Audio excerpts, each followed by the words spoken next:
అందరూ కూడా అవిధేయులై ఒకరిని ఒకరు ద్వేషిస్తూ ఒకరిపైన ఒకరు పడుతూ దేవునికి విరోధముగా బలత్కారంతో నడుచుకొనుచున్నారు.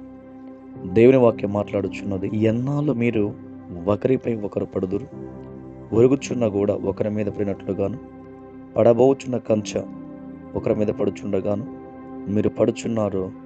అతని యొక్క తగ్గింపును ఔన్నత్యమును చూసి మీరు వారిని పడద్రోయుటకు చూచుచున్నారు. అబద్ధములాడుట వారి హృదయాలకు సంతోషాన్ని కలుగజేస్తున్నది. వారి నోటితో శుభవచనాలు పలుకుతూ కూడా వారు అంతరంగంలో దూషించు వారిగా ఉన్నారు. అలాంటి స్థితిలో మన కుటుంబంలో ఎన్ని కలిగి ఉన్నా సరే, దేవుని వాక్యం సెలవిస్తుంది, నా ప్రాణమా దేవుని నమ్ముకొని మౌనంగా ఉండుము, ఆయన వలన రక్షణ కలుగును.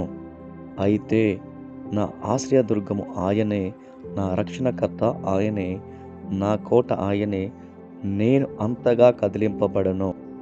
నీకు వ్యతిరేకంగా ఎంతమంది లేచినను, నీకు వ్యతిరేకంగా ఎన్ని గోడలు నీ మీద పడుతున్నాను, వారు అంతరంగులను దూషించినను, నీ దేవుడు, నా దేవుడు, మన దేవుడు సహాయకుడై ఉన్నాడు.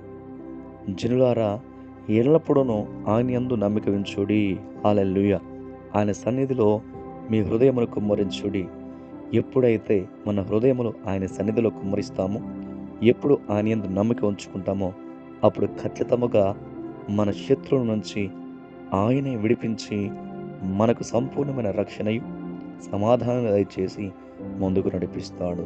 ఈ వాక్యాన్ని దేవుడు దీవించి ఆశీర్వదించును గాక. ఆమేన్.